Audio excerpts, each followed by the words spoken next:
तो ये बहुत कम लोग जानते हैं, लेकिन दशरथ की एक पुत्री भी थी शांता, जिसका विवाह हुआ था ऋष्यशृंग नाम के एक ऋषि से। मतलब वो ब्राह्मणों को भी परेशान करता है, यज्ञों को रोकता है और ब्राह्मणों को खा जाता था क्योंकि वो राक्षस था। और विष्णु जी फिर मान जाते हैं और बोलते हैं ठीक है, मैं धरती पे जन्म लेता हूँ और सबके दुख दूर करने के लिए मैं धरती पे जन्म लूंगा और दशरथ जी के घर पे जन्म लूंगा।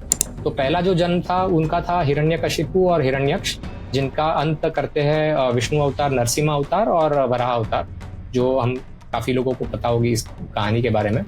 और फिर जो दूसरा जन्म है वो अब हुआ है रावण और कुंभकर्ण के रूप में, और जिसकी मृत्यु लिखी गई है विष्णु अवतार के हाथ। और तीसरा अवतार जो बाद में महाभारत के समय होगा, रामायण के बाद, वो था शिशुपाल और दंतवक्र, जिनका अंत कृष्ण भगवान के हाथ होता है। और अब वो चौथे जन्म में वापस जय विजय के स्वरूप में वैकुंठ के बाहर खड़े हैं। तो आज के पॉडकास्ट में आप सभी का स्वागत है। तो उम्मीद है आप सबका दिन अच्छा गया होगा। तो सबसे पहले मैं अपने गेस्ट से चाहूंगा वो हमें अपने बारे में हमें थोड़ा सा बताएं। नमस्ते, धन्यवाद मोहित जी, आपने मुझे आपके पॉडकास्ट चैनल पे बुलाया। मेरे बैकग्राउंड के बारे में संक्षेप में कहूँ तो मैं इलेक्ट्रॉनिक्स इंजीनियर हूँ। मेरी खुद की आईटी की कंपनी थी और कई साल से मैं, लेकिन 6 साल से पिछले हिंदू जो ग्रंथ है उस पर रिसर्च कर रहा हूँ। और उस संदर्भ में मेरी 2 किताब पब्लिश हुई है और आगे की 2 किताबों पे काम कर रहा हूँ। okay. तो मेरा पहला सवाल आपसे ये है कि व्हेन डिड यू डिसाइड कि आपको ऑथर बनना है? ये आपकी जो बुक है, जो अनटोल्ड स्टोरी ऑफ रामायण, तो उसका इंस्पिरेशन क्या है, उसका आइडिया कहाँ से आया? तो मतलब मैं वैसे जैसे टिपिकल हिंदू घर में होता है, ऐसे बचपन से ही धर्म का माहौल था घर में। लेकिन क्या होता है कि कई प्रश्न होते थे, और मेरे बच्चे हैं जो अभी दोनों एडल्ट है, तो मुझे ध्यान में आया कि हमारे कई प्रश्न के उत्तर हमें आसानी से नहीं मिलते। समय के साथ साथ वो थोड़े बैकग्राउंड में चले गए। इसलिए मैंने पढ़ना शुरू किया, लोगों की लिखी हुई किताबें शुरू की। फिर ध्यान में आया कि सबके इंटरप्रिटेशन अलग अलग है, तो इसलिए मैंने सोचा कि डायरेक्ट मूल पे जाके अपने जो ग्रंथ है, रामायण, महाभारत, भागवत पुराण और अन्य जो वेद उपनिषद है, वो पढ़ना चाहिए। और मैंने प्रयास किया है कि जो ग्रंथ में लिखा है उसको ही मैं लिखूं संक्षेप में, क्योंकि ग्रंथ बहुत ही बड़े होते हैं, तो संक्षेप में लिखूं तो आज की जो पीढ़ी है, बच्चे या बड़े या बुजुर्ग, वो पढ़ सके, क्योंकि संक्षेप में होगा तो पढ़ना आसान हो जाता है। तो इस कारण मैंने वो लिखना शुरू किया। ओके, तो थोड़ी सी रामायण के ऊपर हम आते हैं फिर से। तो पहला मतलब उसी से रिलेटेड मेरा एक सवाल है। मुझे पर्सनली कंफ्यूजन है 2 टर्म्स के बीच में, हिस्ट्री और माइथोलॉजी। क्या ये दोनों टर्म सेम है या अलग अलग है? नहीं, बिल्कुल उत्तर दक्षिण है, कोई समानता नहीं है दोनों टर्म में। जो हिस्ट्री है उसका अगर अनुवाद करें तो हमारे जो भाषा में जो उसका शब्द है वो इतिहास। इतिहास का मतलब है जैसे जो हुआ उसका वर्णन। और माइथोलॉजी आता है मिथ नाम के शब्द से, और मिथ आता है अपने मिथ्या नाम के शब्द से। और मिथ्या मतलब किसी की काल्पनिक घटना, मतलब किसी लेखक ने घर पे बैठ के या किधर बैठ के वो एक काल्पनिक घटना बता दी, तो इसके लिए माइथोलॉजी एक काल्पनिक चीज है, और हिस्ट्री ऐसी इवेंट्स, ऐसे घटनाएं, ऐसी कहानियां हैं जो घटी थी भूतकाल में, और हम उसे आज बता रहे हैं। ओके, तो जो एपिक स्टोरी है रामायण की, वो हमें सिखाती है the difference between right and wrong, और हमें ये इंस्पायर करती है कि हम हमेशा से अच्छे काम की तरफ ही अपना पैर आगे बढ़ाएं, चाहे कुछ भी हो। तो जो वाल्मीकि रामायण है, उनके जो जिन्होंने लिखी है, महर्षि वाल्मीकि जी, मैं चाहता हूं कि आप थोड़ी सी उनकी स्टोरी बैकग्राउंड के बारे में बता दें हमें। बिल्कुल। उसकी वाल्मीकि जी की जो कहानी है वो स्कंद पुराण में उसका उल्लेख है, अन्य ग्रंथों में भी है, बट स्कंद पुराण का जो मैंने पढ़ा है वो मैं थोड़ा उल्लेख करना चाहूंगा। कि हम सबको पता है कि वो पहले डकैती करते थे। उनका जो निवास था वो मूलस्थान नाम का एक शहर था, उसके बाहर जो जंगल था उसमें वो अपने साथियों के साथ डकैती करते थे। और ग्रंथ में बहुत ही स्पष्ट शब्दों में कहा है कि उनकी जो संगत थी वो बुरे लोगों के साथ हो गई थी। तो इसीलिए जब हम बोलते हैं कि संगत अच्छी होनी चाहिए, सत्संग होना चाहिए, सत्संग मतलब सिर्फ भजन कीर्तन नहीं, बट अच्छे लोगों की संगत, सच्चाई की संगत होनी चाहिए।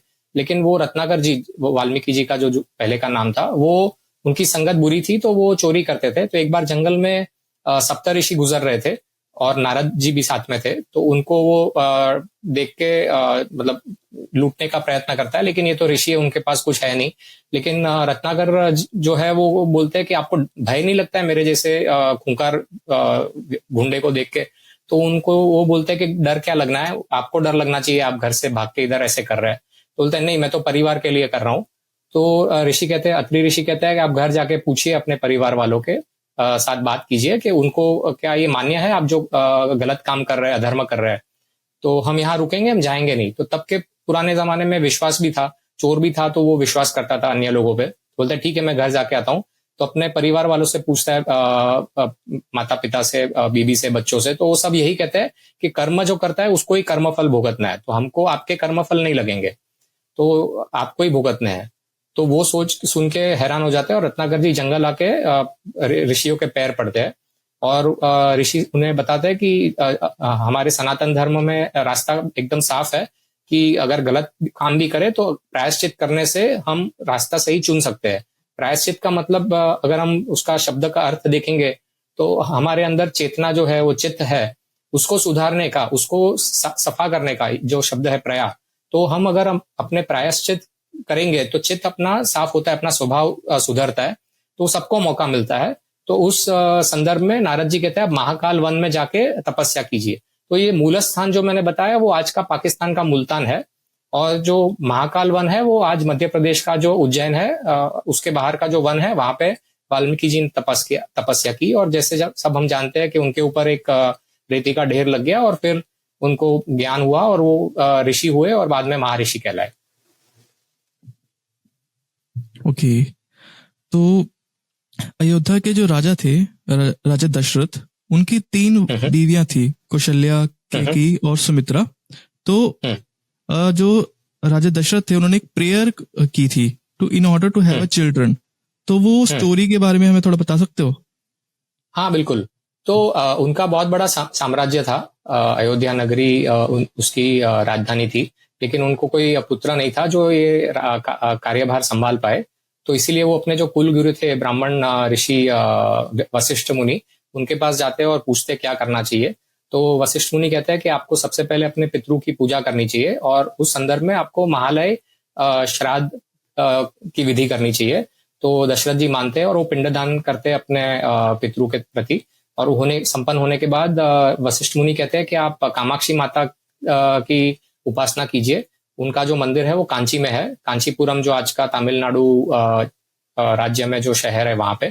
तो अयोध्या से दक्षिण की तरफ दशरथ जी आते हैं और भक्ति करते हैं माता जी की, कामाक्षी जी की। और कुछ समय के बाद माता प्रसन्न होकर उनको वरदान देती है कि आपको 4 पुत्र होंगे। तो ये वरदान प्राप्त करके दशरथ जी वापस लौटते हैं और वशिष्ठ मुनि फिर तैयारी करते हैं पुत्रेष्टि यज्ञ की।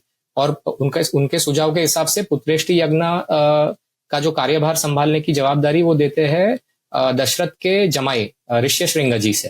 तो ये बहुत कम लोग जानते हैं, लेकिन दशरथ की एक पुत्री भी थी शांता, जिसका विवाह हुआ था ऋष्यशृंग नाम के एक ऋषि से। तो ऋष्यशृंग जी ये पुत्रेष्टि यज्ञ करवाते हैं अयोध्या में। और ये जो स्थान है जहाँ पे यज्ञ हुआ था वो आज भी अयोध्या में स्थित है, दशरथ महल के नाम से। तो पुत्रेष्टि यज्ञ के समय जब यज्ञ में आहुति देते हैं हम, तो सब देव जो है वो देवलोक में इकट्ठा होते हैं आहुति अर्पण करने के लिए। और उस समय जो देवों में बात होती है वो बोलते हैं कि हम त्रस्त है एक रावण नाम के राक्षस से, वो हमें परेशान करता है, हमको पराजित करता है और मतलब वो ब्राह्मणों को भी परेशान करता है, यज्ञों को रोकता है और ब्राह्मणों को खा जाता था क्योंकि वो राक्षस था और राक्षस मनुष्य को खा जाते हैं। और महिलाओं को भी बहुत परेशान करता है। तो वो विष्णु जी की पूजा करते हैं देवलोक में देव, और विष्णु जी प्रसन्न होकर वहां पे आते हैं और देव कहते हैं कि हमें रावण से छुटकारा पाना है। और विष्णु जी फिर मान जाते हैं और बोलते हैं ठीक है मैं धरती पे जन्म लेता हूँ और सबके दुख दूर करने के लिए मैं धरती पे जन्म लूंगा और दशरथ जी के घर पे जन्म लूंगा। और इसके पीछे भी एक कहानी, दिलचस्प कहानी है जो भागवत पुराण में जिसका उल्लेख है कि विष्णु जी के जो 2 द्वारपाल थे वैकुंठ के, वैकुंठ उनका निवास स्थान था, जय और विजय नाम के 2 द्वारपाल थे। वो मतलब एक समय विष्णु जी के 4 जो भक्त है, परम भक्त सनत कुमार जी, वो आते हैं और वहां पे वो भक्तों को रोक लेते हैं और रोक के उनका अपमान भी करते हैं, क्योंकि वो सन्यासी है तो वस्त्र कम पहने हैं और थोड़े कद में भी छोटे थे। तो उनका जब वो अपमान करते हैं तो सनत कुमार उन्हें दोनों को श्राप देते हैं कि आपको धरती पे जन्म लेना पड़ेगा। तो वो जब दोनों जय विजय माफी मांगते हैं तब सनत कुमार जी कहते हैं ठीक है, आपको 3 जन्म लेना पड़ेगा पृथ्वी पे, और तीनों बार आपके विष्णु जी के हाथ मृत्यु होगी, और उसके बाद आप फिर वापस जय विजय बनकर वैकुंठ पे आ सकते हैं। तो पहला जो जन्म था उनका था हिरण्यकशिपु और हिरण्यक्ष, जिनका अंत करते हैं विष्णु अवतार, नरसिम्हा अवतार और वराह अवतार, जो हम काफी लोगों को पता होगी इस कहानी के बारे में। और फिर जो दूसरा जन्म है वो अब हुआ है रावण और कुंभकर्ण के रूप में, और जिसकी मृत्यु लिखी गई है विष्णु अवतार के हाथ। और तीसरा अवतार जो बाद में महाभारत के समय होगा, रामायण के बाद, वो था शिशुपाल और दंतवक्र, जिनका अंत कृष्ण भगवान के हाथ होता है। और अब वो चौथे जन्म में वापस जय विजय के स्वरूप में वैकुंठ के बाहर खड़े हैं। तो वापस आते हैं पुत्रेष्टि यज्ञ पे। तो इस संदर्भ में विष्णु जी मान जाते हैं और पृथ्वी पे दशरथ जी के घर जन्म लेने का निर्णय करते हैं। तो देव प्रसन्न हो जाते हैं और उनसे मतलब धन्यवाद बोल के वहां से चलने जाते हैं। तब ब्रह्मा जी बोलते हैं कि रावण इतना खूंखार है कि आपको भी पृथ्वी पे जन्म लेके उनकी मदद करनी पड़ेगी, और सब देव मान जाते हैं।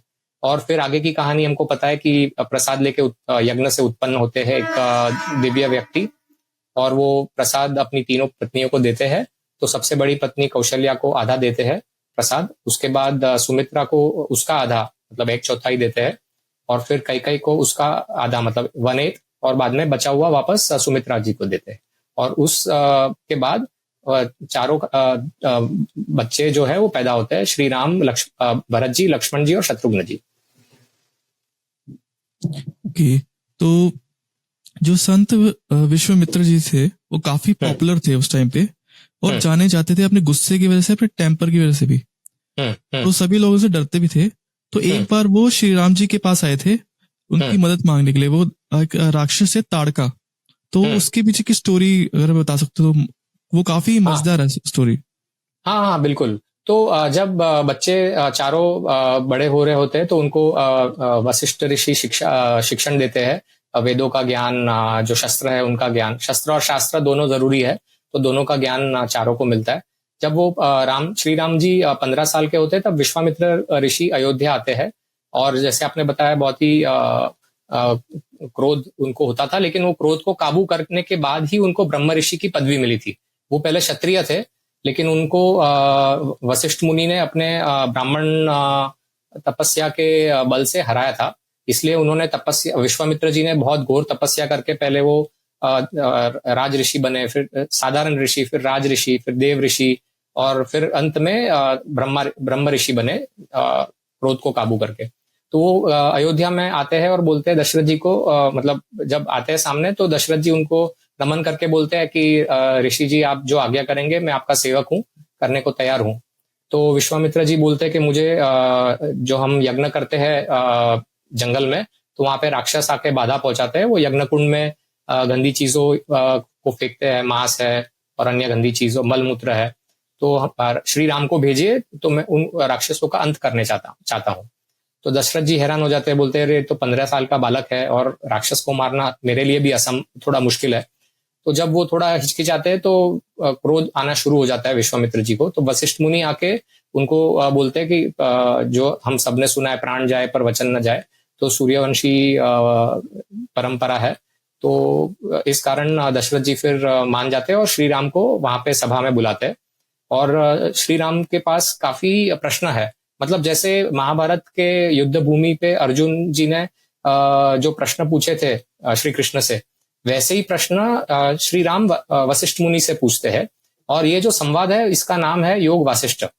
और वाल्मीकि जी तभी सभा में उपस्थित होते हैं, और वो बाद में ये रचना करते हैं ग्रंथ की, जिसका नाम बाद में प्रसिद्ध होता है योग वासिष्ठ के नाम से। तो वो ज्ञान, जो आध्यात्मिक ज्ञान लेके श्री राम और लक्ष्मण विश्वामित्र जी के साथ जंगल की ओर चलते हैं। एक यूपी में शेरवा घाट नाम की जगह है, वहां पे विश्वामित्र जी बल और अतिबल मंत्र सिखाते हैं, जिससे थकान नहीं होगी और ये राक्षस से लड़ पाएंगे। आगे चलते हैं तो वहां पे ताड़कासुर, जैसे आपने बताया, वो नहीं, उसके पहले एक मंदिर के पास पहुंचते हैं। तो श्री राम पूछने पे विश्वामित्र जी बताते हैं यही स्थान पे शिव जी ने कामदेव को भस्म किया था, कि जब वो पार्वती जी उनको प्रसन्न करने सामने आती है तो कामदेव देवों की मदद के लिए वहां पहुंचते हैं। और वही स्थान जो बलिया के पास उत्तर प्रदेश में बलिया नाम का जो स्थान है, वहां से कुछ दूर कामेश्वर धाम है, वहां पे ये घटना घटी थी। और पार्वती जी इसलिए जा रही थी वहां पे क्योंकि देवों को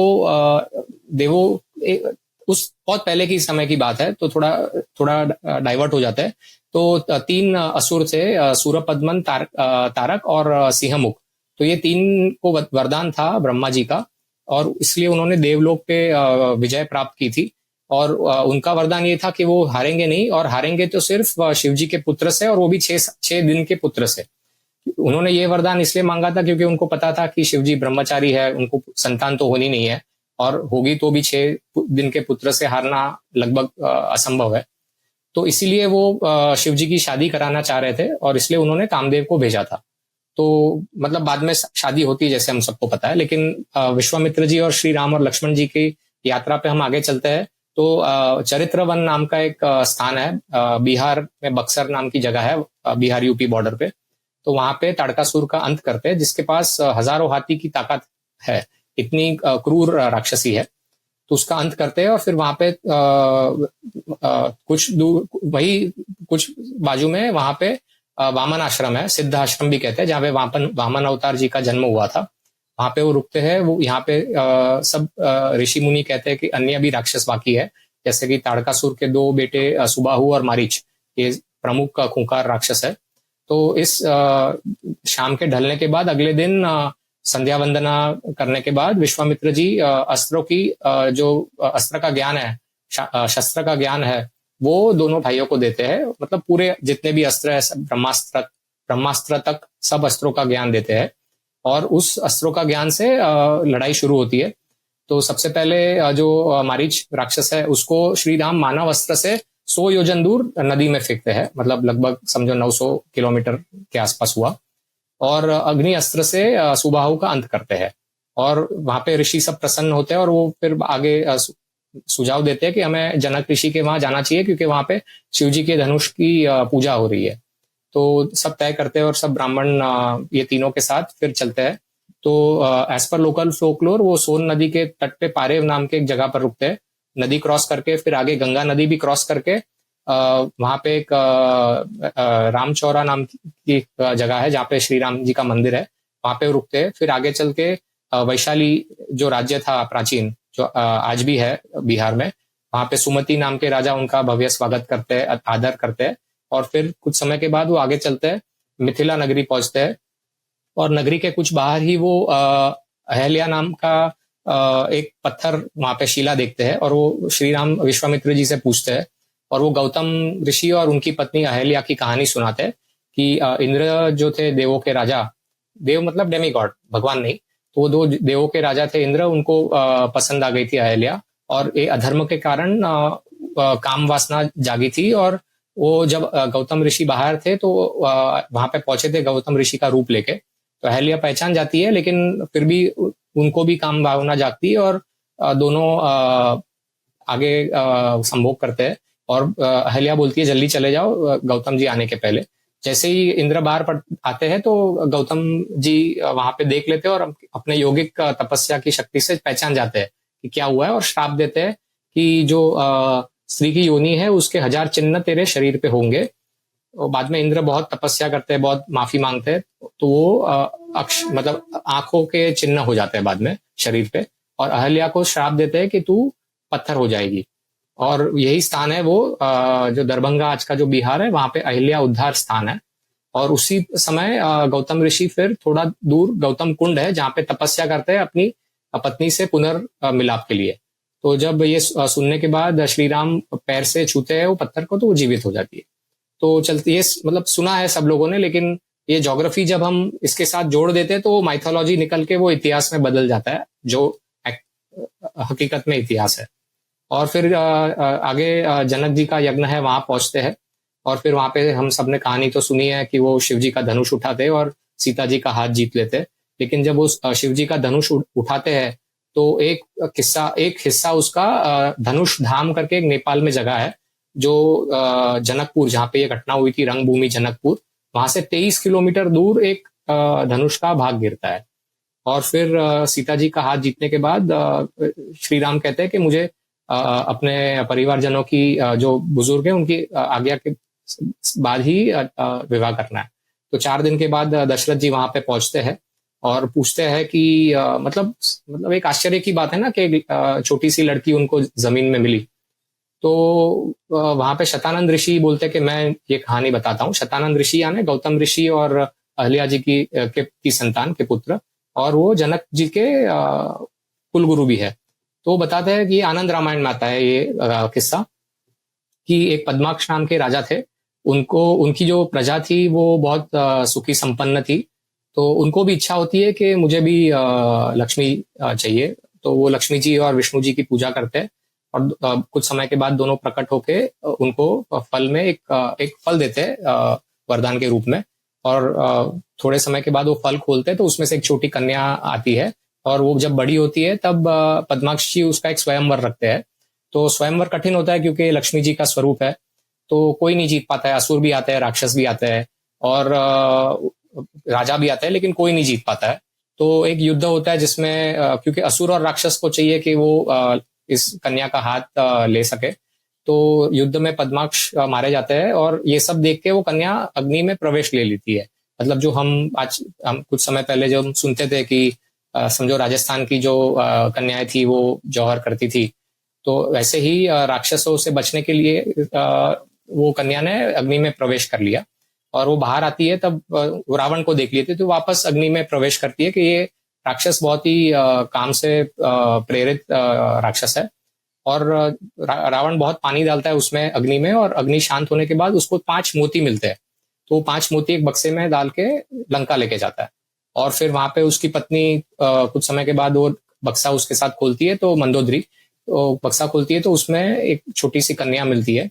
और जब कहानी सुनती है रावण से तो तुरंत बोलती है कि ये लक्ष्मी जी जो है वो चंचल है, हम सब जानते हैं। लेकिन उसका कारण उन्होंने, मंदोदरी जी ने बहुत अच्छे से समझाया है कि जो व्यक्ति चंचल, जो व्यक्ति जितेंद्रिय नहीं है, मतलब जिसको अपने इंद्रियों पे काबू नहीं है, अपने सेंसेस पे काबू नहीं है, वहां पे लक्ष्मी चंचल रहती है। और कुल का नाश भी हो सकता है अगर जितेंद्रिय व्यक्ति के हाथ में लक्ष्मी नहीं है, आती है तो इसके लिए वो बोलती है कि आप इसको बाहर छोड़ के आइए लंका से, और छोड़ के ही नहीं, उसको जमीन में दफना देना। तो इसके लिए राक्षस जो होते हैं वो इस कन्या को सीतामढ़ी नाम का एक गांव है दरभंगा के पास, वहां पे उसको रख देते हैं और वहां पे जनक जी को मिलती है।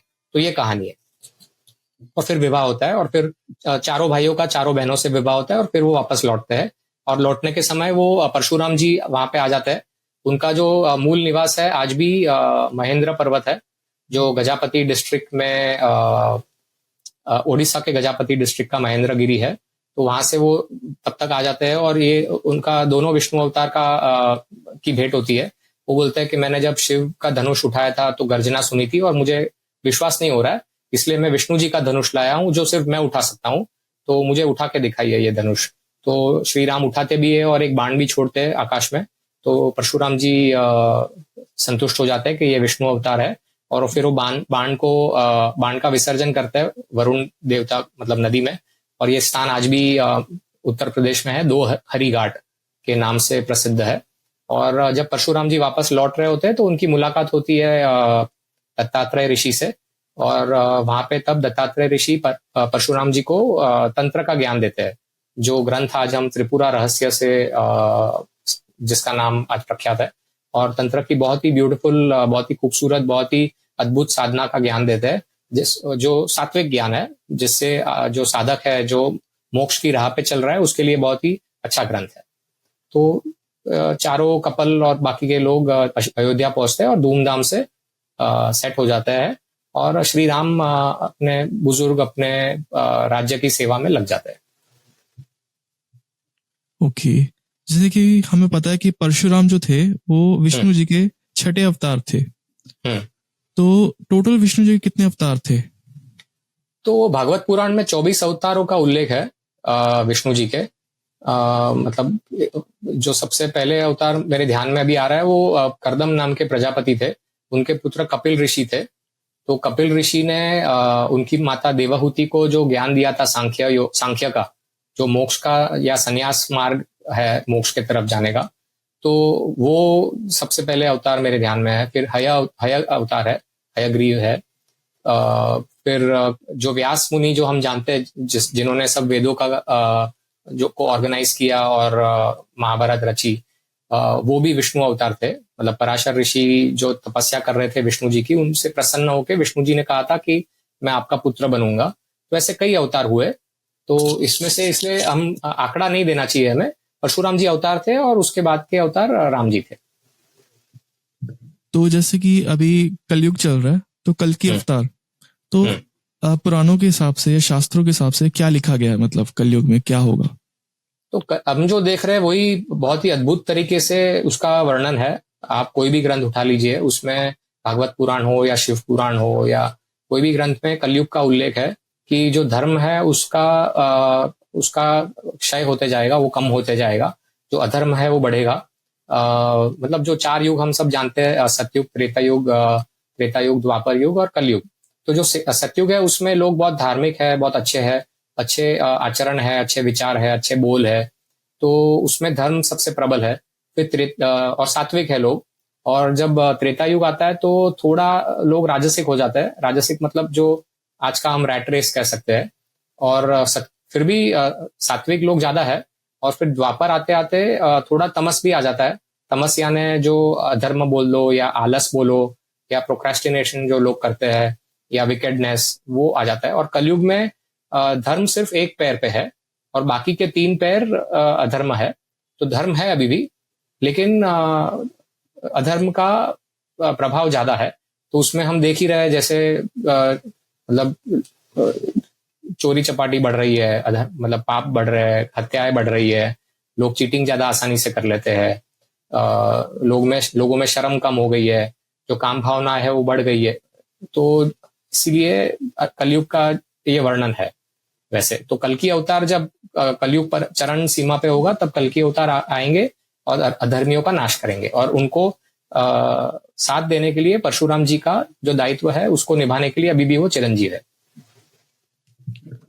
तो मैं राजा दशरथ पे फिर से आना चाहूंगा। तो उनकी एक स्टोरी भी है कि जब उन्होंने पास्ट में जब वो यंग थे, उन्होंने गलती की थी जिसकी वजह से उनको एक श्राप मिला था मरने का। He had been cursed to die pining for the favourite son, जो उनके फेवरेट पुत्र हैं। तो वो स्टोरी मैं चाहता हूँ कि आप हमें बताएं। हाँ, तो उनको जो उनकी क्षमता थी, एक शब्द भेद नाम की थी उनमें। शब्द भेद यानी वो शब्द से जान सकते थे कि कहाँ, उनको मालूम पड़ जाता था कि शब्द सुन के। तो वो एक बार जब शिकार कर रहे जंगल में, अयोध्या से कुछ दूर, आज का एक श्रवण क्षेत्र नाम का एक स्थल भी है विसुई नदी के तट पे। तो वहां पे वो उनको एक आभास होता है और उनको लगता है कि ये हिरण है। और वो मारते हैं तो दुर्भाग्य से वो श्रवण कुमार होते हैं जो पानी लेने आए हुए थे अपने बुजुर्ग के लिए। तो ये कहानी सबने सुनी है, लेकिन जो दिलचस्प बात यह है कि श्रवण के पिता वैश्य वर्ण के थे, बनिया वर्ण के, और जो माता थी वो शूद्र थी। और जब दशरथ जी पानी लेके जाते हैं वो माता पिता को बताने, तो इतने तपस्वी थे दोनों कि वो उनके श्रवण जी के पिताजी बोलते हैं कि अगर आपने ये कबूल नहीं किया होता तो आपका सर फट जाता। और मतलब इतना अच्छा पुत्र था मेरा, वो संध्या वंदना करता था, अग्निहोत्री यज्ञ करता था, हमारी सेवा करता था, वो नहीं रहा। और फिर हमें वहां लेके चलिए, तो वहां पे जब जाते हैं तब वो इच्छा करते हैं, कामना करते हैं कि श्रवण को देवलोक, उत्तर के मार्ग से देवलोक जाए। और इंद्र जी वो तपस्वी पुत्र को खुद लेने विमान में आते हैं और श्रवण को लेके जाते हैं। और फिर जो देह है जमीन पे, उसकी अंतिम क्रिया करके वो जो बुजुर्ग माता पिता है वो भी चल बसते हैं। लेकिन गुजरने के पहले जो वो श्राप हम सबने सुना है वो देते हैं कि आपकी जो मृत्यु होगी दशरथ जी की, वो भी आपके बेटे की याद में होगी। और आपको ये ब्रह्म हत्या का पाप जो लगा है, मतलब श्रवण को ब्राह्मण बोलते हैं क्योंकि वो ब्राह्मण की वृत्ति थी उसमें, तो आपको ब्रह्म हत्या का जो पाप लगा है वो इम्प्लीमेंट तो होगा, लेकिन कुछ समय के बाद होगा। और वैसे ही होता है। और वो भी फिर देवलोक चले जाते हैं। तो मतलब वर्ण एक व्यवस्था थी बाय प्रोफेशन या स्वभाव, ऐसे वो एकदम रिजिड या एकदम स्थिर सिस्टम जो है भेदभाव का, वैसे नहीं था। ओके, तो थोड़ा सा रावण पे आते हैं कि रावण में बुराइयां तो थी बट कुछ अच्छाइयां भी थी, तो मैं चाहता हूँ कि रावण में कौन कौन सी अच्छाइयां थी, मुझे बताइए। मुझे तो कुछ भी नहीं मिली, आपको मिली है तो बताइए, मैं उसका थोड़ा उल्लेख करने का प्रयत्न करूंगा। जैसे कि कहा जाता है कि रावण काफी ज्ञानी थे, तो उस सेंस में मेरा। हाँ ठीक है, तो ये आपने सही कहा, मतलब ज्ञान के बारे में, लेकिन मैं ज्ञान या भक्ति कह लो, शिव जी के भक्त ऐसे कहा जाता है। लेकिन अगर अगर आप ध्यान से देखेंगे या सोचेंगे तो मतलब भगवत गीता में सभी कार्य जो हम करते हैं उसके तीन भाग है, सात्विक, राजसिक और तामसिक। जैसे मैंने सात्विक का वर्णन किया था, अच्छाई या धर्म या किसी का अच्छा होना। तो जो भक्ति करते हैं या यज्ञ करते हैं या तपस्या करते हैं, अगर वो सात्विक है उसका मतलब है हम वो कार्य कर रहे हैं लेकिन हमको फल की अपेक्षा नहीं है, ठीक है। फिर राजसिक जो है वो हम अच्छा कार्य है कर रहे हैं लेकिन उसकी फल की अपेक्षा है, मतलब मेरा नाम हो, मुझे पैसा मिले, प्रतिष्ठा मिले, दान करने के समय मेरी तख्ती लगे, तो वो राजसिक कार्य हो गया। और जो तामसिक कार्य है वो खुद को प्रबल बना के दूसरों को नुकसान पहुंचाने की जो तपस्या या यज्ञ या भक्ति, भक्ति तो नहीं, हाँ भक्ति भी कह सकते हैं, तो वो जो है वो तामसिक कैटेगरी में आती है। श्री कृष्ण और बाकी अन्य ऋषियों ने भी यही कहा है अन्य ग्रंथों में। तो जो ज्ञान था वो उसका मतलब उसको सही ज्ञान नहीं था रावण को, उसने तपस्या करके शिव जी को प्रसन्न किया था और शक्ति, अपार शक्ति का वरदान भी प्राप्त किया था। लेकिन उसने वो शक्ति का प्रयोग कैसे किया, वो अगर हम ध्यान दें तो हमको ध्यान में आएगा कि ये बहुत ही मतलब असुरी राक्षसी वृत्ति का व्यक्ति था। मतलब सबसे पहले उसने ब्रह्मा जी का वरदान जब प्राप्त किया था सबके देवों और सबके सामने विजयी रहने का, तो उसने सबसे पहले अपने भाई हाफ ब्रदर कुबेर को लंका से हटा दिया था, मतलब भगा दिया था। और जो यक्षों के राजा थे कुबेर, और उसको कैलाश खदेड़ दिया था। और बाद में वो ब्राह्मणों के यज्ञ रोकने लगा, ब्राह्मणों को खाने लगा। ये वाल्मीकि रामायण में बहुत स्पष्ट रूप से लिखा है, अन्य ग्रंथों में भी लिखा है कि वो ब्राह्मणों को खा जाता था क्योंकि वो राक्षस था। उनके पिताजी ब्राह्मण थे, विश्रव ऋषि, लेकिन उनकी जो माता, रावण की जो माता थी वो कैकसी थी। और कैकसी कौन थी, वो एक हाइब्रिड थी ऑफ अ राक्षस एंड अ पिशाचिनी, यातुधान नाम की पिशाचिनी थी।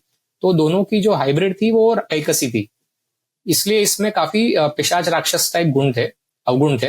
और वो जब कुबेर को पता चलता है ये राक्षस ब्राह्मणों को खा रहा है, तो अपना वो दूध भेजते हैं लंका और बोलते हैं कि अपने जो कुल का नाम है वो खराब हो रहा है। तो वो मतलब सुनता नहीं है और गुस्से में आके कुबेर पे लड़ाई के लिए निकल पड़ता है अपने राक्षसों को लेके। तो वहां पे यक्ष को हरा देता है। जब ये कैलाश में होते हैं तब कुबेर जी, और फिर कुबेर जी को जाके रहना पड़ता है बद्रीनाथ के पास, कुबेर वैली जो आज का स्थल है माना विलेज के आगे, वहां पे रहते हैं।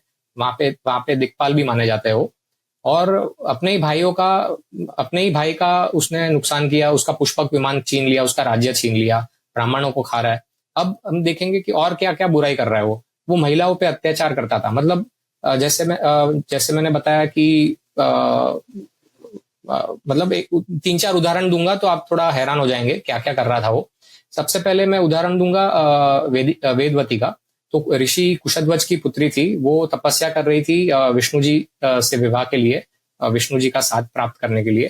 तो वामन पुराण में उल्लेख है कि उसने तपस्या की गंधमादन में, जो हिमालय के पर्वत है बद्रीनाथ के आगे, फिर पुष्कर राजस्थान में, और फिर कुरुक्षेत्र में तपस्या की उसने। बलवंती नाम का एक गांव है वहां पे, वेदवती तीर्थ है वहां पे। और फिर तपस्या करते करते हुए कुरुक्षेत्र में जब थी तो रावण ने उसको पुष्पक विमान से देखा, नीचे उतर के उसको परेशान किया और बोला कि विष्णु जी को छोड़ो, मुझसे विवाह कर लो। और उसको पकड़ के जबरदस्ती करने गया। तब वेदवती अपने हाथों को कन्वर्ट कर देती है तलवार के रूप में, और बाल काट के कुंड में, जो अग्नि कुंड है उसमें प्रवेश कर लेती है। तो ये आज भी एक गांव है वेदवती कुंड, सीतामाई गांव है कुरुक्षेत्र में वहां पे। और लेकिन कुंड में प्रवेश करने के पहले वो बोल देती है कि मैं तेरे विनाश का कारण बनूंगी। तो वो आगे हम देखेंगे, मतलब वही कैसे विनाश का कारण बनती है। तो ये हो गया। फिर जब देवलोक पे उसने चढ़ाई की थी रावण ने, तब वहां पे अप्सरा को देखा था, रंभा नाम की अप्सरा। तो उस पे उसने जबरदस्ती करने का प्रयास किया। तो रंभा ने कहा कि मैं कुबेर की बहू हूँ, यानी कुबेर के बेटे नल कुबर की पत्नी हूँ, तो मैं आपकी भी बहू हुई और आपकी भी बेटी हुई। लेकिन ये राक्षस ने उसे भी नहीं, उन्हें भी, रंभा जी को भी नहीं छोड़ा और उसने मतलब जबरदस्ती की बलात्कार किया और वहां से चला गया। तो जब रंभा ने ये नल कुबेर को बताया तो नल कुबेर जाके उन्होंने रावण को श्राप दिया कि जितने भी कन्याएं हैं तेरे पास और तू जिस पे भी जबरदस्ती करेगा तो जब भी जबरदस्ती करेगा तो तेरा सर फट जाएगा। तो इसी श्राप के कारण, नल कुबेर के श्राप के कारण सीता जी जब लंका में थी वो बची रही और रावण कुछ कर नहीं पाया। तो ऐसे कई कहानियां हैं। उसके पहले नरसिम्हा पुराण में भी उल्लेख है कि कई कन्याओं को और अप्सराओं को उसने बंदी बना के रखा था। और ये जो मैंने रंभा की कहानी कही वो व्यास जी के महाभारत में इसका उल्लेख है। तो ऐसे कई खराब कार्य किए और मतलब शिव जी का भक्त है, तामसिक भक्त है, जो भी है, लेकिन जिन्होंने उसको वरदान दिया उसके साथ भी अविश्वास था। मतलब जब वो शिव जी के वरदान प्राप्त करके लंका पहुंचता है, अभूतपूर्व ताकत का वरदान, तब देव थोड़े नाराज हो जाते हैं और थोड़े चिंतित हो जाते हैं क्योंकि पहले ही ये शक्तिशाली है ब्रह्मा जी के वरदान से, अभी और शक्तिशाली हो गया। तो तब देव ऋषि नारद को पूछते हैं कि आप इसमें कुछ रास्ता दिखाइए। तो नारद जी वहां पे पहुंच जाते हैं लंका और बोलते हैं कि रावण तुझे वरदान तो मिल गया शिव जी का, लेकिन वो तो भोलेनाथ है, तुझे कैसे पता कि सब सब सच है। तो रावण पूछता है कि ठीक है तो आप बताइए कैसे इसको चेक करूं। बोलता है लंका छोड़ के आप तू कैलाश चले जा और कैलाश पर्वत अगर उठा पाया तो सच में तेरे पास अभूतपूर्व ताकत है। तो वो पुष्पक विमान में चले जाता है रावण कैलाश की तरफ। तो वहां पे अचानक उसका पुष्पक विमान रुक जाता है कैलाश के पहले और नंदी वहां पे आते हैं, नंदी बैल, और बोलते आगे नहीं जा सकते हो, शिव जी का ये निवास है, पार्वती जी का निवास है। तो रावण मजाक उड़ाता है और मतलब क्रोध में आके और या ईगो में आके कह देता है नंदी को, शिव जी कौन है और तू बंदर के जैसा मेरा रास्ता क्यों रोक के खड़ा है। तो नंदी को क्रोध आता है और बोलता है कि तेरे कुल का नाश बंदरों के हाथ होगा और वानरों को ताकत मैं ही दूंगा। और फिर भी नहीं सुनता है। इतना शराब पाने के बाद रावण पुष्पक विमान से उतर के चले जाता है और कैलाश को उठाता है। पार्वती जी घबरा जाती है और शिव जी से लिपट जाती है। तो शिव जी तब निर्णय ले लेते कि भी इसका अंत निश्चित है। अपने छोटे से अंगूठे से कैलाश को दबा देते हैं और उसके नीचे यह राक्षस दब जाता है और बड़ी जोर से चीख लगाता है। तो उसका जो पहले का नाम था वो दशग्रीव था। 10 ग्रीव मतलब गर्दन, और इतनी जोर से चिल्लाता है कि उसका नाम फिर बाद में रावण से भी जाना जाता है वो। तो इस तरह का व्यक्ति था रावण और बाद में बहुत तपस्या करके फिर शिव जी उसको जाने देते। लेकिन शिव जी ने, जैसे मैंने बताया, मन में तय कर लिया कि इसका अंत अब करना है। तो ये मतलब कौन से एंगल से ज्ञानी है और हमको ये सुनाया जाता है ब्राह्मण का पुत्र था। ठीक है, हाफ ब्राह्मण तो था ही, लेकिन ब्राह्मण का अर्थ क्या है वो भी जानना जरूरी है। मतलब जो परमात्मा है, दूसरा उनका दूसरा नाम है परब्रह्म या ब्रह्मन। तो जो ब्रह्मन को जान गया उसको ब्राह्मण कहते हैं। तो ये ब्राह्मण को अगर वो जाने कोई भी व्यक्ति तो वो ऐसे अधर्म काम कर ही नहीं सकता है। तो इसीलिए ये मतलब हम इसको ज्ञानी या ब्राह्मण पुत्र नहीं कह सकते। ओके, तो रावण के बारे में काफी सारी बुराइयां हमने सीख ली। तो श्री राम जी से हम क्या क्या सीख सकते हैं? क्या क्या क्वालिटीज थी उनमें जो हम डे टू डे लाइफ में इम्प्लीमेंट कर सकते हैं? वो मतलब उनका जो हर एक कार्य था वो धर्म के आधार पे था। मतलब जब उनको कई कई बोलती है कि आपको वन में जाना है, 14 साल रहना है और मेरा पुत्र भरत राजा बनेगा, ये दशरथ जी के सामने होता है। दशरथ जी क्योंकि बोल नहीं पाता है तो कई कई बोलती है।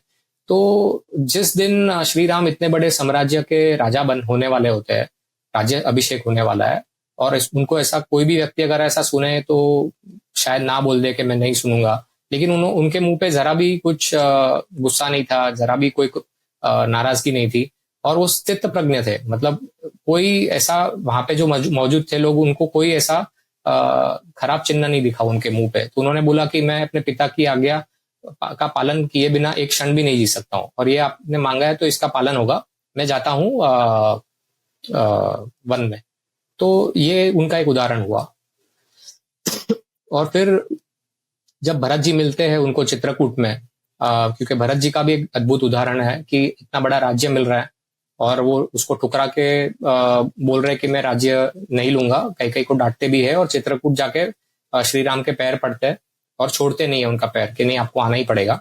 तब भरत जी को समझाने के लिए श्री राम बोलते हैं कि पिता की आज्ञा का पालन करना है तो आपको जाना पड़ेगा अयोध्या, और क्या सलाह देते हैं कि आपको तीनों माताओं को इक्वल सम्मान देना है, कौशल्या, सुमित्रा और कैकेयी को।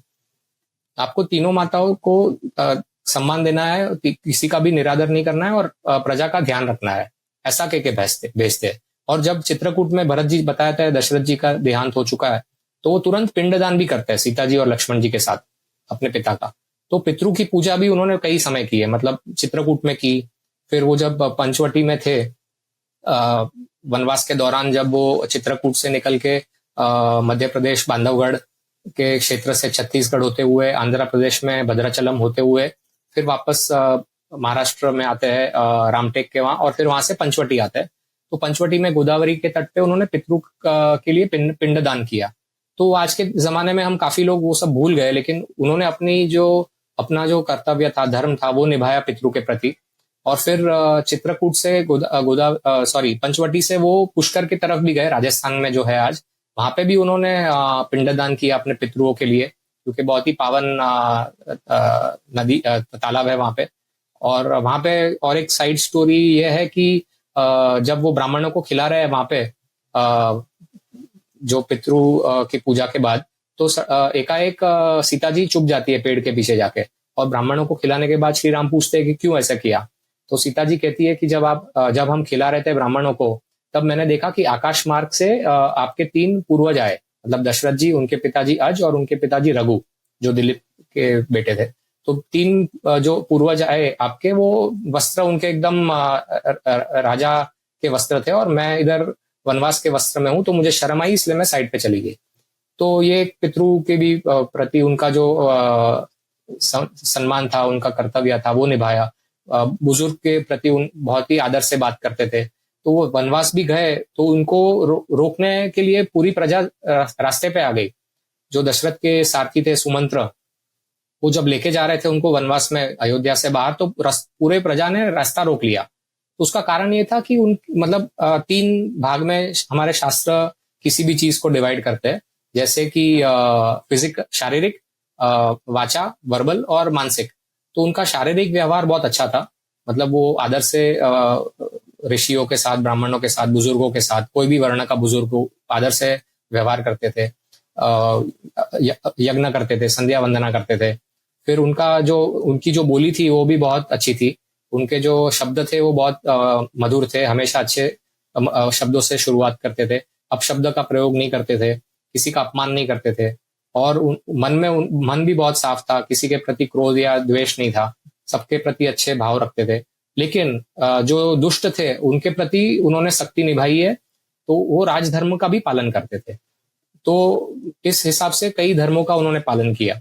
और कुछ लोग बोलते हैं कि, मतलब आपने जो पूछा है क्या सीखना चाहिए, तो कुछ लोग बोलते हैं ये सब तो ठीक है, लेकिन उन्होंने जो किया वो सीता जी के साथ वो ठीक नहीं किया। उनको, मतलब जब रावण को मारने के बाद अग्नि परीक्षा होती है, और उसके बाद अयोध्या आते हैं, और राज्याभिषेक के बाद वो फिर बाद में वनवास में भेज देते हैं, जब वो गर्भवती होती है तब।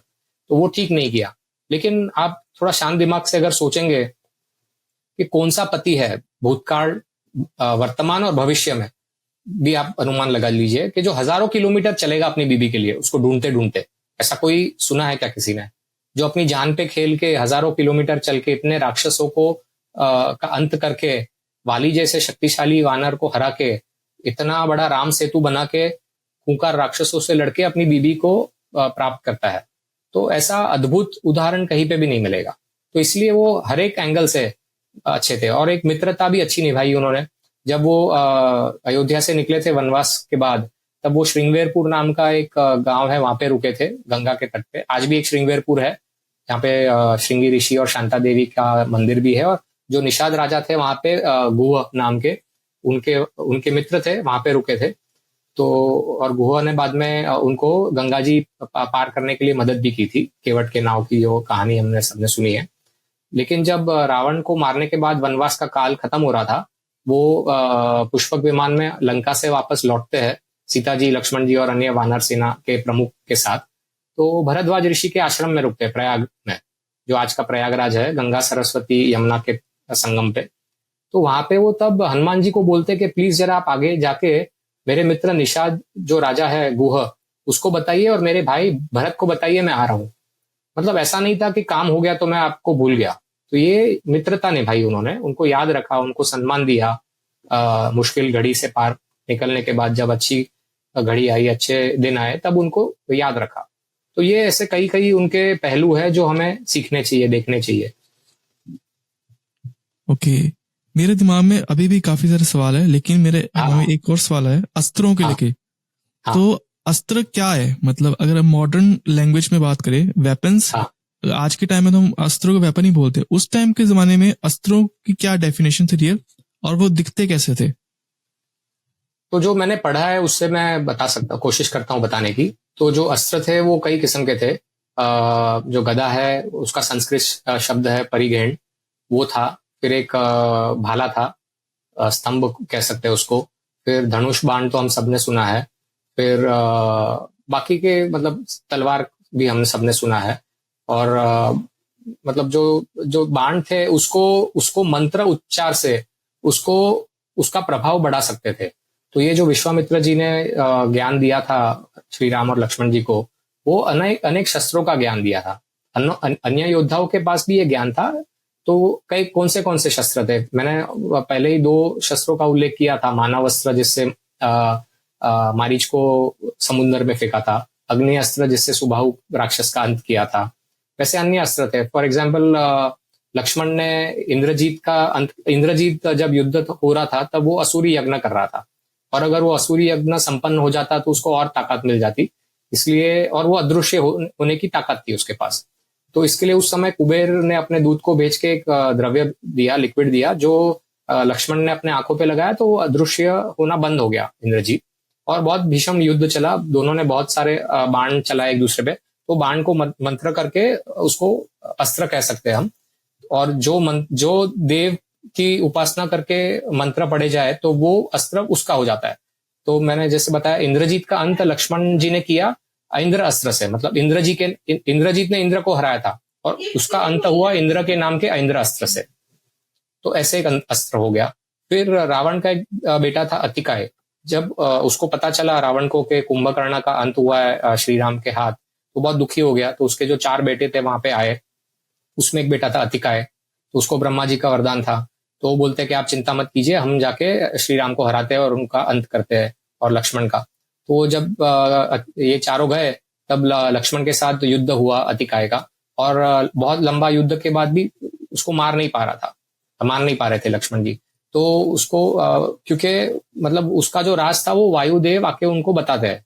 वायुदेव मतलब जो पवन या प्राण वायु भी हम कहते हैं, उसके देवता आके लक्ष्मण जी को बताते हैं कि ब्रह्मा जी का वरदान है अतिकाय को, इसलिए ब्रह्मा जी का कवच पहना है, तो इसको तोड़ना है तो आपको ब्रह्मास्त्र का उपयोग करना पड़ेगा। तो ब्रह्मा जी का मंत्र उच्चार करके वो अतिकाय का अंत होता है। ब्रह्मा कवच छेद के ब्रह्मास्त्र से उसका अंत होता है।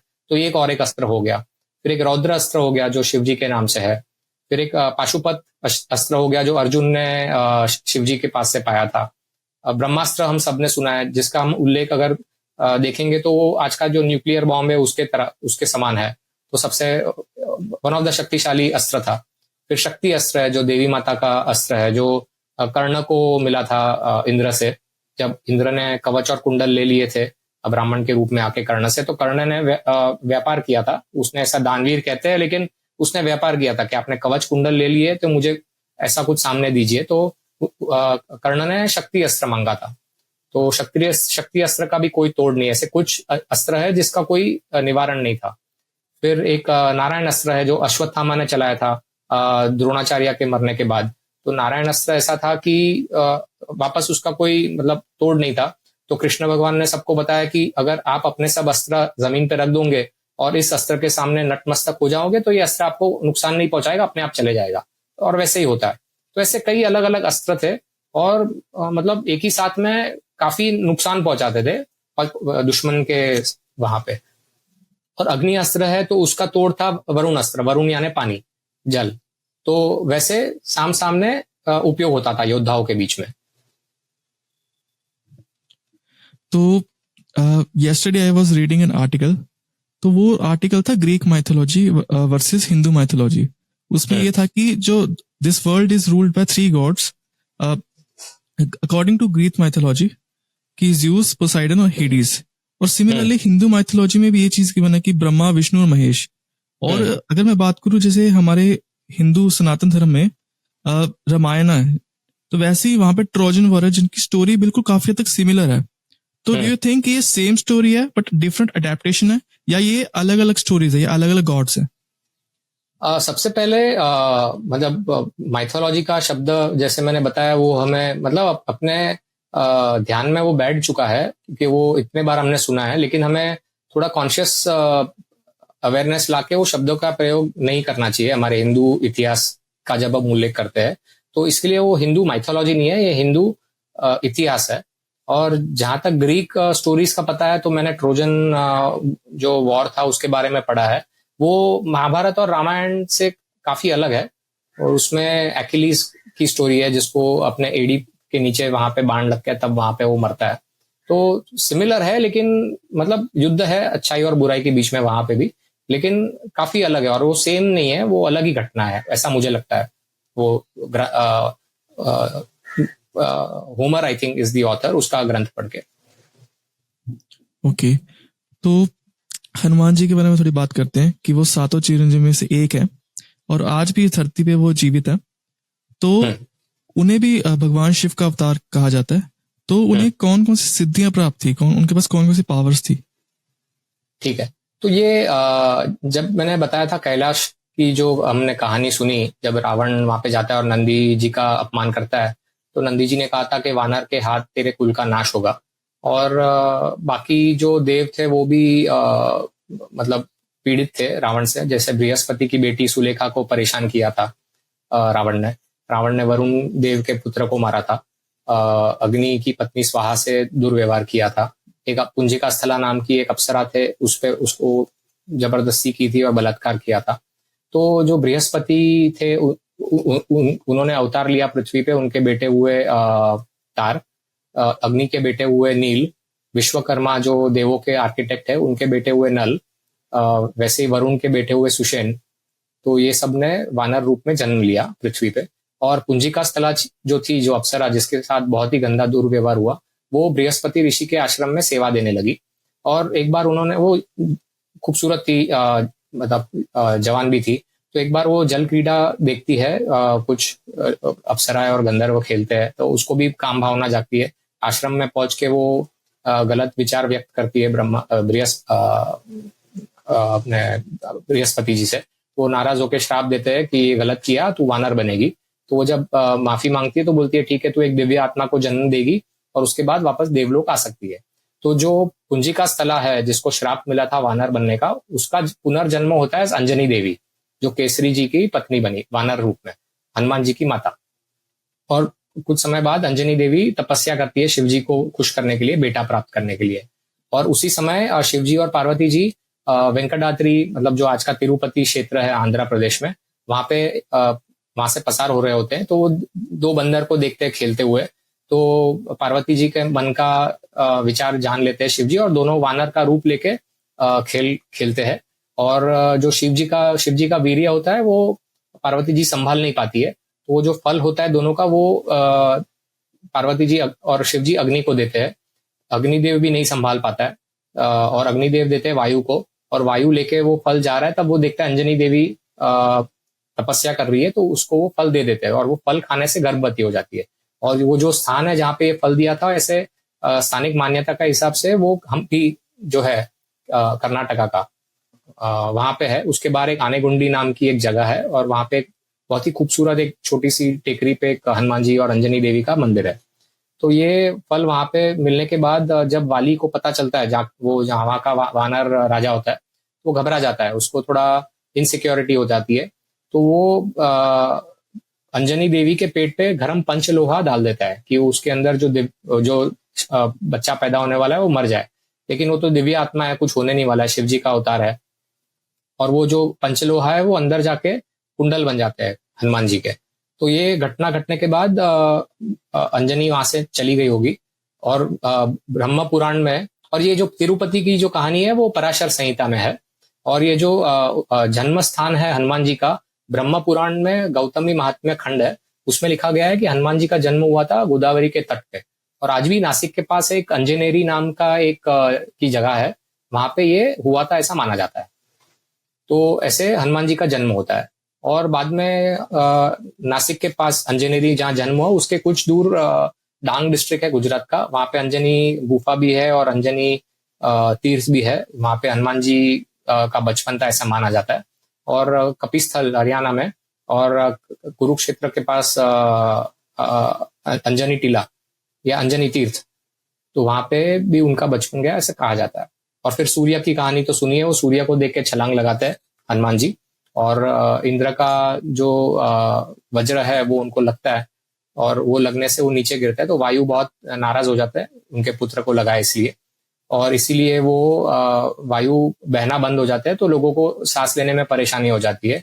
तो वायु जी हनुमान जी को लेके हनुमतकेश्वर नाम का आज भी मंदिर है उज्जैन में, तो स्कंद पुराण में इसका उल्लेख है। हनुमतकेश्वर आते हैं, शिव जी की पूजा करते हैं, और वहां पे हनुमान जी फिर से ठीक हो जाते हैं, और वहां पे सब देव लोग आ जाते हैं, और सब देव आके वहां पे वरदान देते हैं हनुमान जी को।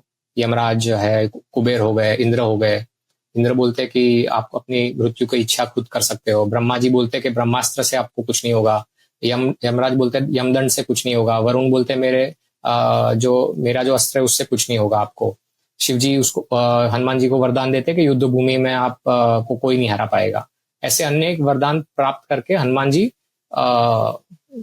सूर्य के पास जाते हैं और बोलते हैं कि मुझे आप शास्त्र का ज्ञान दीजिए, और वो ज्ञान प्राप्त करते हैं और वो अष्ट सिद्धि प्राप्त करते हैं। तो उसमें अष्ट सिद्धि कई है, जो रेलेवेंट है वो स्टोरी में वो मैं बताता हूँ। जैसे कि अनिमा सिद्धि है, वो छोटे होने की ताकत है। महिमा सिद्धि यानी उनका साइज बड़ा हो जाता है। लघिमा यानी वो अपने आप को हल्का कर लेते हैं और ग्रेविटी से दूर हो जाता है उनका। प्राप्ति सिद्धि है। वैसे अलग प्रकाम्य सिद्धि है कि कुछ भी, कोई भी जो मन में इच्छा है वो प्राप्त कर सकते हैं। वशिष्ठ वशीकरण जो बोलते हैं उसका इक्विवेलेंट, कि दूसरे के मन पे आप अपने विचार इम्प्लीमेंट कर सको। वैसे अलग अलग सिद्धियां है, तो वो अष्ट सिद्धि प्राप्त कर लेते हैं और व्याकरण का भी ज्ञान ले लेते हैं सूर्य जी से। और फिर सूर्य जी के कहने पे वो किष्किंधा जाके सुग्रीव के साथ रहने लगते हैं। तो हनुमान जी से रिलेटेड एक स्टोरी भी है। जैसे कि हम आज के टाइम में मूवीज देखते हैं मल्टीवर्स की, जो हॉलीवुड की जो आती है, मार्वल डीसी की, तो रामायण में भी एक स्टोरी है कि जब श्री राम जी अपनी अंगूठी फेंकते हैं, तो उस अंगूठी को लेने के लिए हनुमान जी अपना साइज छोटा कर लेते हैं, वो पाताल लोक में चले जाते हैं, और वहां पे उनको बहुत सारा पहाड़ मिलता है अंगूठियों का। तो वो स्टोरी के बारे में बताइए कि वो कैसे मल्टीवर्स से रिलेटेड है वो चीज। हाँ, तो इसमें मतलब अमुक उदाहरण हमको शास्त्र में ही मिलते हैं।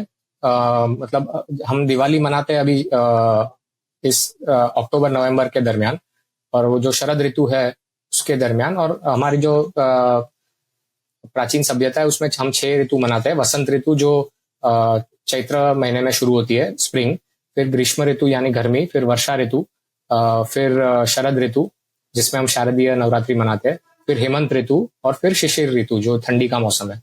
तो वाल्मीकि रामायण में उल्लेख है कि मतलब मैं मल्टीवर्स है इसलिए, लेकिन थोड़ा बैकग्राउंड देना चाहूंगा, तो इसलिए पूरा थोड़ा ज्यादा एक्सप्लेन कर रहा हूँ।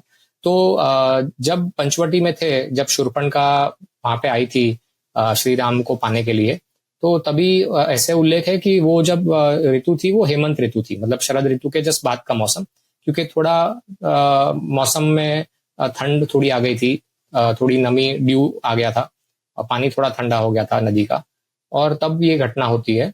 और बाद में जब वाली का अंत होता है और सुग्रीव ने बोला होता है मैं वानर को भेजूंगा सब जगह पे, लेकिन नहीं भेजते क्योंकि वर्षा ऋतु शुरू हो चुकी होती है, तो इसलिए वो कुछ समय को वहां पे उनको रुकना पड़ता है। और उसके बाद वर्षा ऋतु के बाद जब वो पूरे चारों दिशा में भेजते हैं वानर को, और हनुमान जी को मिल जाती है सीता जी लंका में, और फिर वापस लौटते हैं और राम सेतु बनाते हैं जैसे हम सबको पता है। और जब वो लंका पहुंचते हैं पूरी वानर सेना के साथ श्री राम, तब वो पितृपक्ष का पहला दिन है। ये उसका उल्लेख है महाभागवत उप पुराण में, ठीक है। तो पितृपक्ष का पहला जो दिन है, तो पितृपक्ष कब आता है? गणपति के चतुर्दशी और नवरात्रि के पहले दिन के बीच का जो 16 दिन का भाग है, उसको हम पितृपक्ष बोलते हैं। तो युद्ध की शुरुआत श्री राम पितृ की पूजा करके करते हैं, और जो उस पितृपक्ष जो उसको कृष्ण पक्ष में भी आता है, मतलब जो वेनिंग मून का साइकिल है, तो उसके 9वें दिन पे दुर्गा जी प्रकट होती है और श्री राम को कुंभकर्ण को मारने का वरदान देती है, उनको मदद करती है। और बाद में जो इंद्रजीत की मौत होती है वो अमावस के एक दिन पहले, मतलब 14वें दिन कृष्ण पक्ष के उस दिन होती है। और रावण युद्ध भूमि में दूसरी बार अमावस के दिन उतरता है। अभी आगे ये भी बात है कि अगर वो पूर्णिमा तक दुर्गा जी की पूजा करके उनको प्रसन्न कर लेता है तो उसको हराना मुश्किल हो जाएगा। इसलिए श्री राम उनकी पूजा करना शुरू करते हैं पहले दिन से। तो उसके लिए वो पहला दिन जो शुक्ल पक्ष का है और 9वें दिन तक वो हम नवरात्रि के स्वरूप में मनाते हैं। तो वो 9 जो अलग अलग स्वरूप की प्रार्थना करते हैं श्री राम, और उसमें 8वें दिन महागौरी की प्रार्थना करते हैं और के स्वरूप की, और वो प्रकट होकर बोलती है कि आपके धनुष को अब रखिए और आशीर्वाद देती है। और 9वें दिन जो सिद्धिदात्री का स्वरूप है, उस दिन सिद्धिदात्री यानी जो देवी है वो ब्रह्मा विष्णु महेश को जो ताकत देती है, शक्ति देती है, वो स्वरूप है। तो वो जो स्वरूप है सिद्धिदात्री का, उसकी उपासना करते हैं श्री राम, और इसलिए वो ब्रह्मास्त्र से रावण का 9वें दिन अंत होता है। और माता जी प्रकट होकर बोलती है 10वें दिन मेरी मूर्ति का विसर्जन कीजिए। और 10वें दिन जैसे हम सब जानते हैं कि दशरथ के पुतले को हम जलाते हैं और दशरथ का अंतिम संस्कार करता है विभीषण।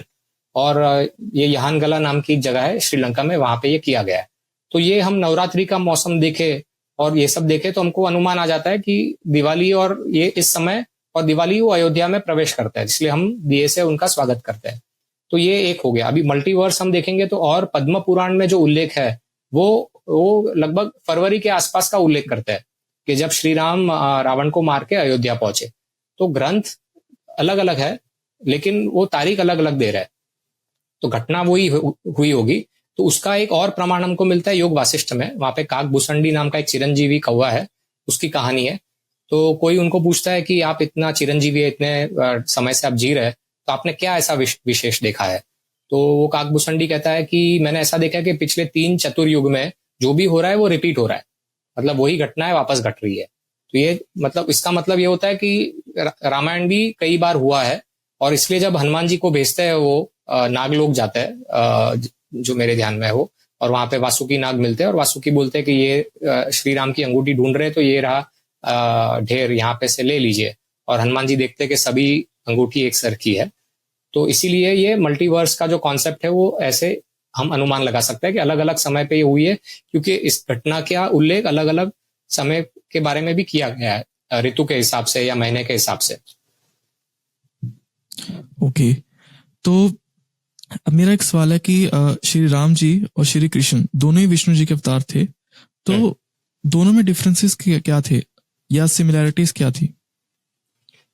तो इसमें श्री राम तो विष्णु जी के अवतार थे, वो तो सब ग्रंथ में प्रमाणित है।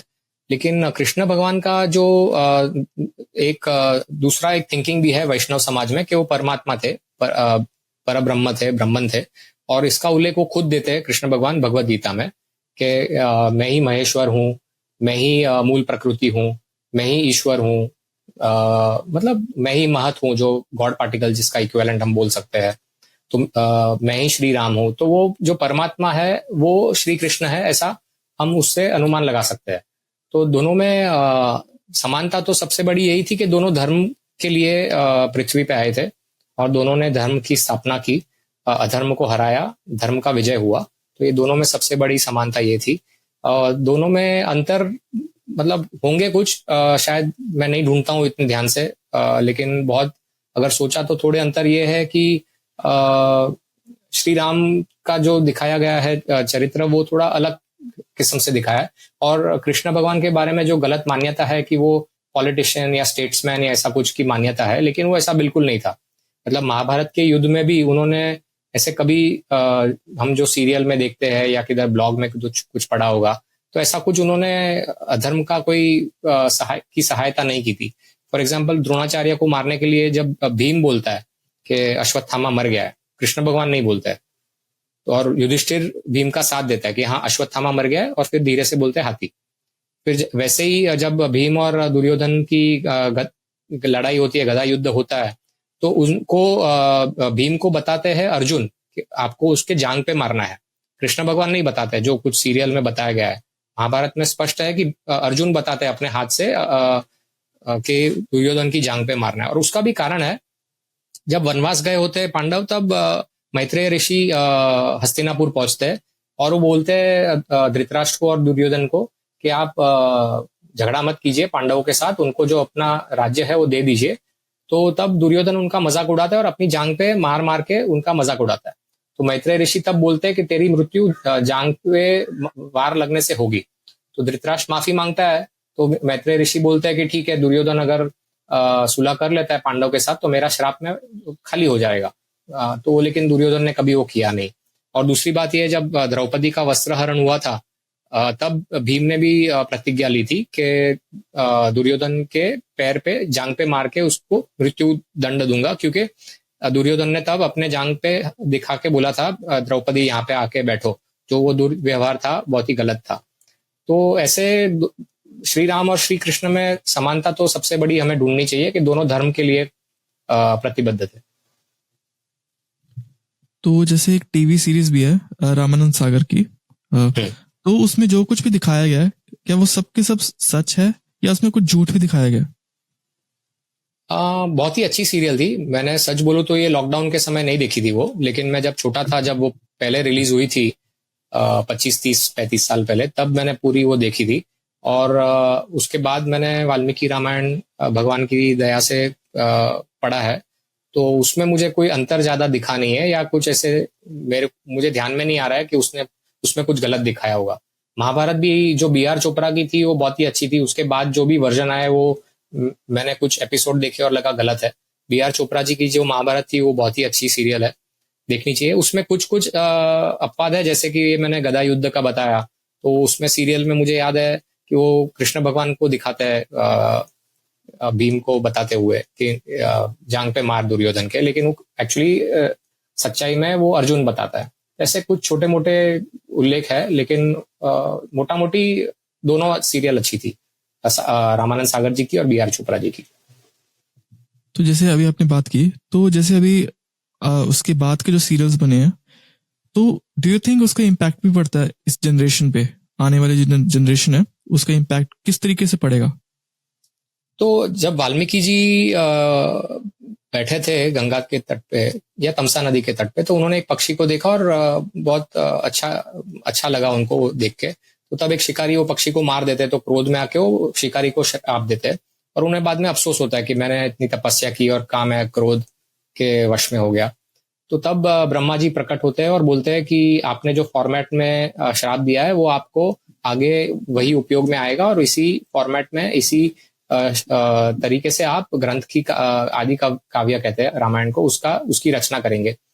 तो वो बोलते कैसे? तो उसके पहले वाल्मीकि जी ने नारद जी को पूछा होता है कि आज के जमाने में ऐसा कौन व्यक्ति है जो एकदम सर्वश्रेष्ठ है, आइडियल है, जिसको हमें देख के उसको फॉलो करना चाहिए। तो नारद जी ने श्री राम का उल्लेख किया था और वर्णन किया था, और उनकी घटनाएं कुछ संक्षेप में बताई थी। तो ब्रह्मा जी ने जब वरदान दिया, तब उन्होंने बोला आप जब ध्यान में बैठेंगे तो आपको रामायण की जितनी घटनाएं हैं वो आप सब आपके सामने आएगी। आपको सब जो भी नारद जी ने नहीं बताया वो भी आपके सामने आएगी, और जो भविष्य में घटने वाला है वो भी आपके सामने, आपके स्मरण में आएगा। तो और उन्होंने बाद में अंतिम वरदान ये दिया था कि जब तक सूरज चांद रहेगा, जब तक पर्वत और समुद्र रहेंगे, तब तक वाल्मीकि रामायण प्रतिष्ठित रहेगा और लोग उसका सम्मान करेंगे। और वो हम देख रहे हैं आज भी है। मतलब कितने भी वर्जन निकालो, 300 अलग अलग वर्जन है रामायण के।